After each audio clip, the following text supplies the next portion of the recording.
ఇప్పుడు పెద్ద వివేక్ సార్ని మాట్లాడుతున్నారు.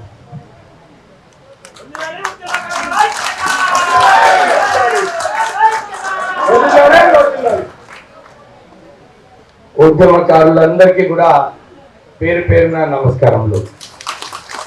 సభాధ్యక్షులు శ్రీనివాస్ గారు, కోరిగంటి ఆనంద్ గారు, మా ఆయలయ్య యాదవ్ గారు, స్టేజ్ పై ఉన్న పెద్దలందరూ, ఇక మన ఉద్యమకారులందరికీ కూడా నమస్కారాలు. చాలా సంతోషంగా ఉంది మన ఉద్యమకారులతో వచ్చి ఈ టైం స్పెండ్ చేయడము. మీ డిమాండ్స్ ఏదైతే ఉన్నాయో ఇప్పుడు నిజంగా లెజిటిమేట్ డిమాండ్స్ అన్నీ కూడా లెజిటిమేట్ డిమాండ్స్ ఉన్నాయి.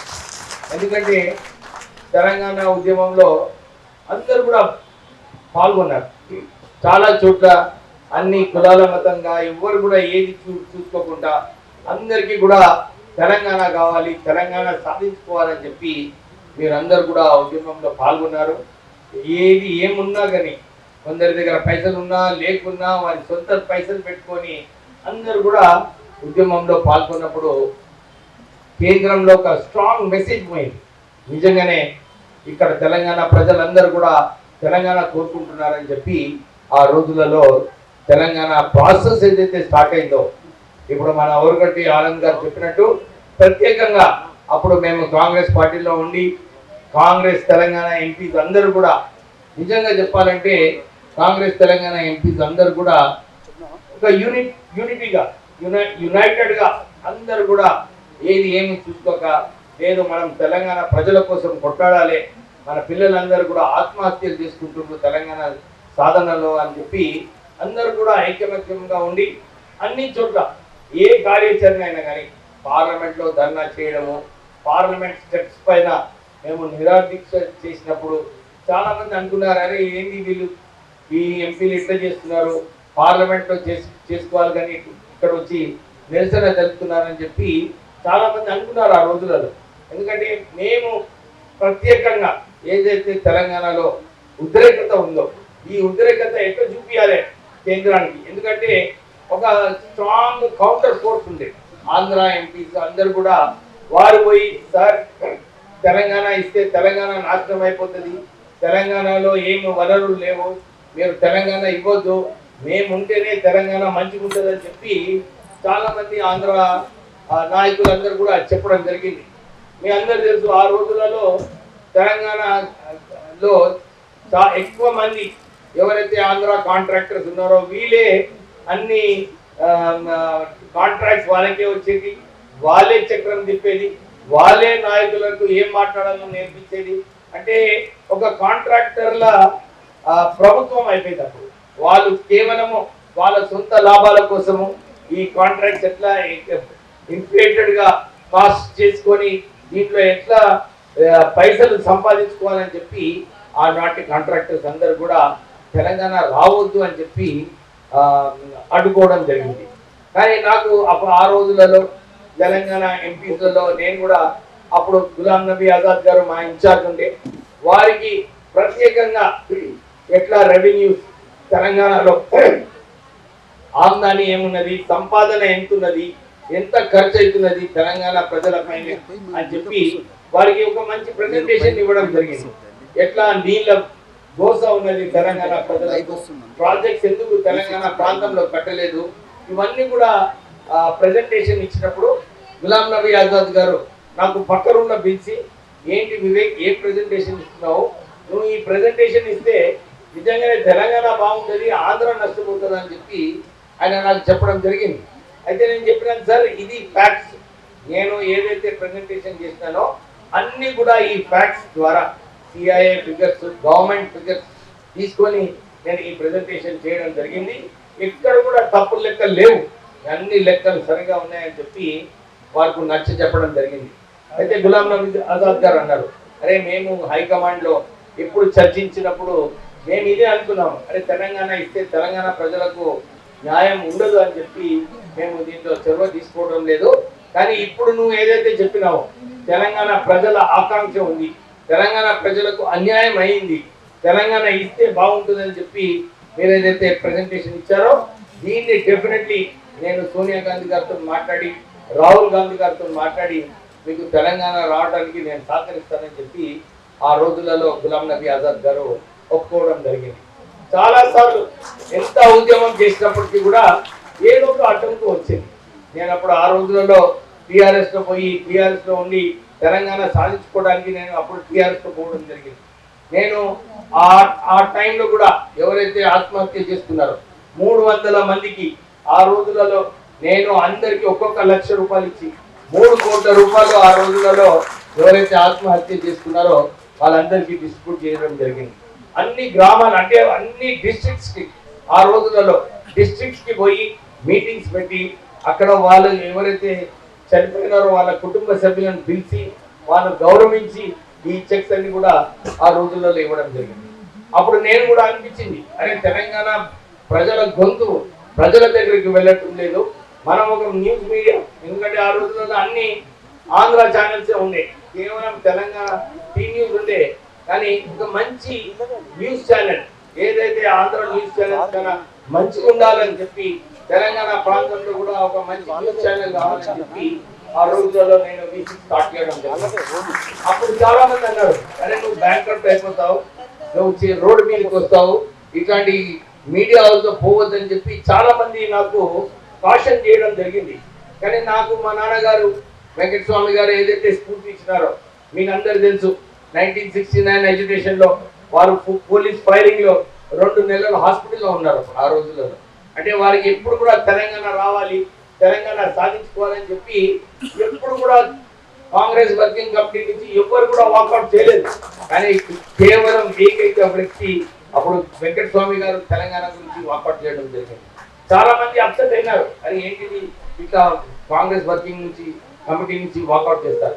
కానీ మా నాన్నగారు అన్నారు, అరే ఇలాంటి యాక్షన్ తీసుకోకుంటే కేంద్రంలో ఎట్లా తెలుస్తుంది అని చెప్పి నేను వాకౌట్ చేయడం జరిగిందని చెప్పి వారి ఆ స్ఫూర్తితోని నేను ఆ న్యూస్ ఛానల్ పెట్టడము.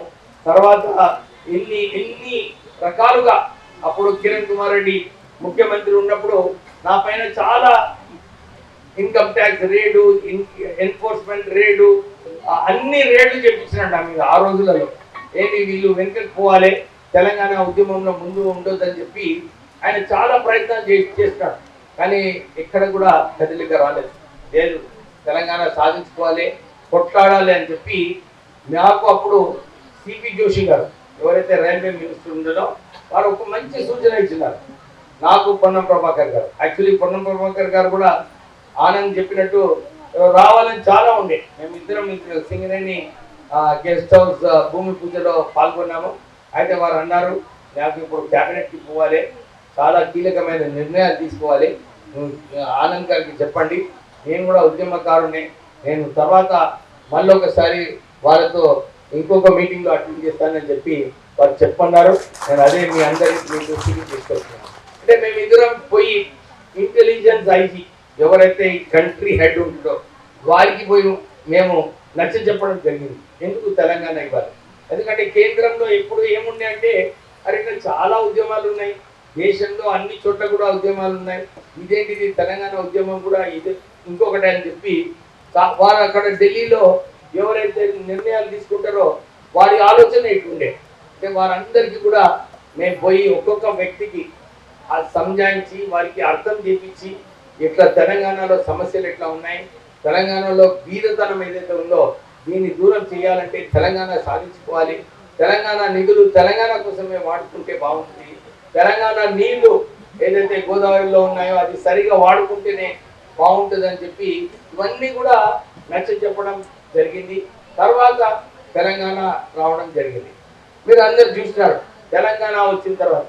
ఇప్పుడే ఎవరు కొంటే ఆనంద్ కరెక్ట్గా చెప్పినాడు, సార్ తెలంగాణ వచ్చిన తర్వాత ఏదైతే తెలంగాణ ఉద్యమకారులకు ఏదైతే గౌరవం రావాలో అది కల్పించలేదు మన కేసీఆర్ గారు. మళ్ళీ మేమందరం కూడా కలిసి ఉన్నాము, మాకు ఏదో ఒక గుర్తింపు రావాలని చెప్పి ఏదైతే మీరు కోరినారో, ఇప్పుడే 200 స్క్వేర్ యార్డ్స్ భూమి కోరినారు, తర్వాత ఐడెంటిటీ కార్డ్ కోరినారు, ఇండ్ల కోసము 5 lakhs + 5 lakhs కోరినారు, ఉద్యమకారుల భవనం కోరినారు 2 ఎకరాలలో, పెన్షన్ అండ్ బస్ ఫ్రీ అన్నారు. ఇక్కడ ఇంకేమైనా పాయింట్ సంక్షేమ బోర్డు సరే తర్వాత రాసుకుంటా. ఇవన్నీ కూడా సమస్యలు ఉన్నాయి. ఇది మనము నువ్వు చెప్పినట్టు ఒక 5 మంది 10 మంది ఒక డెలిగేషను రేవంత్ రెడ్డి దగ్గర తీసుకెళ్ళి మనం కలిసి మన సమస్యలు ఏదైతే ఉన్నాయో, ఎందుకంటే చాలా పెద్ద సమస్యలు లేవు ఈ సమస్యలు. ఎందుకంటే తెలంగాణ సాధించడంలో ఏదైతే కీలకమైన అంశాలు ఉన్నాయి, ఏదైతే హిస్టారికలీ తెలంగాణ ఎట్లా అప్పుడు ఆ రోజులలో ఏదైతే ఫజల్ అలీ కమిషన్ ద్వారా ఈ రాష్ట్రాలు కలపడము, రాష్ట్రాలు విడదీయము జరిగిందో, అది దాంట్లో తెలంగాణకు అన్యాయమైందని చెప్పి అప్పుడు శ్రీకృష్ణ కమిటీలో కూడా మనం అందరం కూడా రిప్రజెంటేషన్ చేయడం జరిగింది.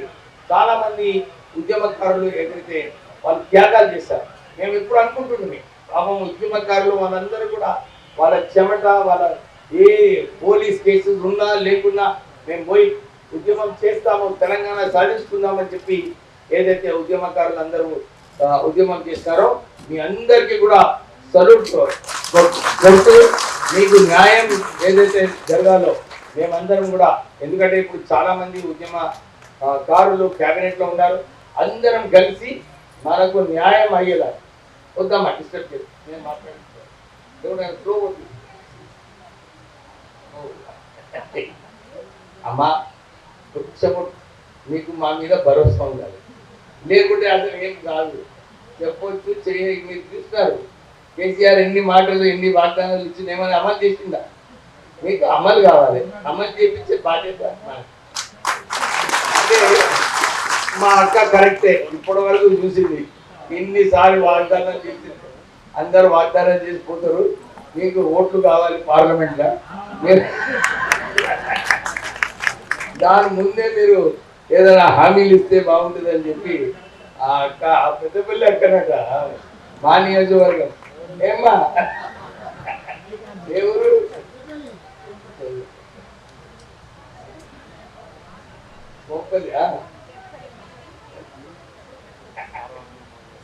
గోపల్లి అంటే గుర్తొస్తుంది. అప్పుడు మా నాన్నగారు పెద్దపల్లి వాటర్ సప్లై కోసము బొంపల్లిలో ఒక ట్యాంక్ కట్టి దాని ద్వారానే నీళ్లు సరఫరా చేయాలని చెప్పి అప్పుడు శాంక్షన్ చేయించడం జరిగింది. అది మా నాన్నగారు, తర్వాత నేను ఫాలోఅప్ చేసి ఆ వాటర్ సప్లై స్కీమ్ శాంక్షన్ చేయించడం జరిగింది. అంటే మీ అందరికీ ఒక భరోసా కల్పిస్తున్నాను. మీరందరూ ఎట్లయితే ఇప్పుడు ఇంత పెద్ద సంఖ్యలో ఇంత చిన్న మీ అందరూ అనుకుంటారు, అరే ఉద్యమకారులు ఎంతమంది ఉంటారు ఇప్పుడు అనుకున్నారు, కానీ ఇంత పెద్ద సంఖ్యలో మీరు వచ్చి ఈ కార్యక్రమాన్ని విజయవంతం చేసుకున్నందుకు మీ అందరికీ కూడా అభినందనలు చెప్తూ, ఏదైతే స్పిరిట్ తెలంగాణ సాధనలో ఉండేనో ఆ స్పిరిట్ మళ్ళీ మీ అందరిలో కనబడుతుంది. నేను డెఫినెట్లీ మీ ఏదైతే ఫీలింగ్స్ ఉన్నాయో, మీ ఏదైతే కోరికలు ఉన్నాయో ఇవన్నీ కూడా ముఖ్యమంత్రి దగ్గరికి తీసుకెళ్ళి పొన్నం ప్రభాకర్ గారు, శ్రీధర్ బాబు గారు, ఇతర ఉద్యమకారులు ఎవరైతే ఉన్నారో క్యాబినెట్లో వాళ్ళందరినీ కలుపుకొని మేము ముఖ్యమంత్రిని నచ్చజెప్పి మీ ఏదైతే డిమాండ్స్ ఉన్నాయో అన్నీ ఒక్కసారి కావాయా, నేను నిజంగా చెప్తాను, ఒక్కొక్కటి చూసుకుందాం మెల్లగా. మనం అందరికీ కూడా ప్రభుత్వం ఒక గౌరవం, ఇప్పుడే చెప్పినా కదా బాబు, మళ్ళీ అదే చెప్తున్నా. ఇప్పుడు మీరు 10 సంవత్సరాలు ఓపిక పడ్డారు, 10 సంవత్సరాలు ఓపిక పడ్డారు కదా, మా మీద కూడా భరోసా ఉండాలి. లేకుంటే ఎట్లా? పనులు కావాలంటే మా మీద కూడా భరోసా ఉండాలి. భరోసా పెట్టండి, లేకుంటే మాకు నిలదీయండి. ఓకే, నేను ఒకటే మీ అందరికీ విశ్వాసం అనిపిస్తున్నాను. ఎందుకంటే నాకు మంచిగా గుర్తుంది, ఫస్ట్ టైం నేను తెలంగాణ ఉద్యమంలో పాల్గొన్నప్పుడు నా మీద అన్ని రేట్లు అయినాయి. Income tax rate, enforcement directorate rate, excise duty rate, ఇవన్నీ కూడా అయినాయి. తర్వాత నేను కేసీఆర్ వ్యతిరేకంగా కొట్లాడినప్పుడు ఈ 5 సంవత్సరాలు మళ్ళీ నా మీద మీరు తీసుకున్నారు. మొన్న కూడా ఈడీ రేడ్ అయింది, ఈ ఈడీ రేడ్ అయింది. మళ్ళీ నేను కేసీఆర్ వ్యతిరేకంగా అప్పుడైతే ఏదైతే తెలంగాణ వ్యతిరేకంగా కాంట్రాక్టర్లు అందరూ కూడా చాలా ప్రయత్నం చేసినారు. నాకు టికెట్ రాకుండా 2019లో టికెట్ రాకుండా కీలకమైన పాత్ర ఈ కాంట్రాక్టర్లే చేస్తారు. ఎందుకంటే అరే ఎప్పుడు ఏదో ఒకటి రాస్తుంటాడు అని చెప్పి మా మీద నాకు కక్ష కట్టి నాకు టికెట్ రాకుండా చేయడం జరిగింది.